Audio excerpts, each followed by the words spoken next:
وأن ليس للإنسان إلا ما سعى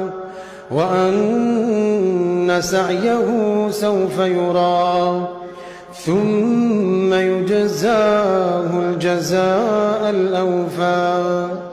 وأن إلى ربك المنتهى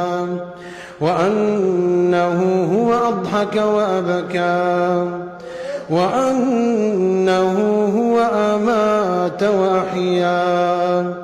وأنه خلق الزوجين الذكر والأنثى